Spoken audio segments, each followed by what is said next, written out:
Welcome to NCN news. నేను సంధ్య. బులెటిన్లో ముందుగా హెడ్లైన్స్ చూద్దాం. ఫిట్నెస్ లేని వాహనాలపై చర్యలు, జిల్లా రవాణా అధికారి సురేష్.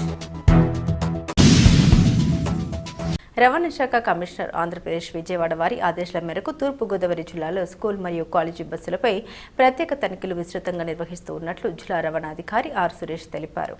ఈ తనిఖీలు మే 1వ తేదీ నుండి ప్రారంభమై కొనసాగుతూ ఉన్నాయని, ఇప్పటి వరకు జిల్లా వ్యాప్తంగా మొత్తం 108 బస్సుల్ని పరిశీలించినట్లు వెల్లడించారు. భద్రతా ప్రమాణాలు, పత్రాల సక్రమతపై సమగ్రంగా తనిఖీ నిర్వహించబడినట్లు తెలిపారు. ఈ తనిఖీల్లో లోపాలు గుర్తించిన వాహనాలకు నోటీసులు జారీ చేసినట్లు, ముఖ్యంగా ఫిట్నెస్ లేని బస్సుల్ని తక్షణమే మరమ్మతులు చేయించి నెల 15 లోపు తిరిగి ఇన్స్పెక్షన్స్ కు హాజరు కావాలని స్పష్టంగా ఆదేశించమన్నారు.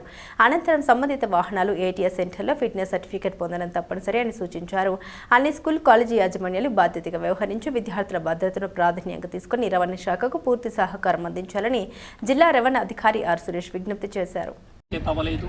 ఏమిటనేది కూడా మనం కూడా పరిశీలించి ఆ రిపేర్స్ అన్ని కూడా చేయించి తక్షణం మరలా అది మా యొక్క ఇన్స్పెక్టర్స్కి చూపించుకొని ఏదైనా బేసిక్ మేము చూడాల్సింది, ఫిట్నెస్ అనేది బేసిక్ ఫిట్నెస్ అనేది ఎంఈ ఇన్స్పెక్టర్ చూడాల్సింది. చూసిన తర్వాతే ఆయన ఫిట్ అని అంటేనే తప్ప ఏటీఎస్ సెంటర్కి వెళ్ళి ఫిట్నెస్ చేసుకోవడానికి లేదు. సో 100% కూడా ప్రతి వెహికల్ కూడా కాన్ఫిడెంట్గా పక్కాగా ఫిట్గా ఉంటుందనే దానికి ఇది ఒక నిదర్శనం. అది మేము ఇప్పుడు చేపట్టడం జరిగింది. 15th లోపు మనకి అన్ని వెహికల్స్ కూడా ఇన్స్పెక్షన్ అవ్వాలనేటటువంటిది మాకు ఇన్స్ట్రక్షన్స్ ఉన్నాయి.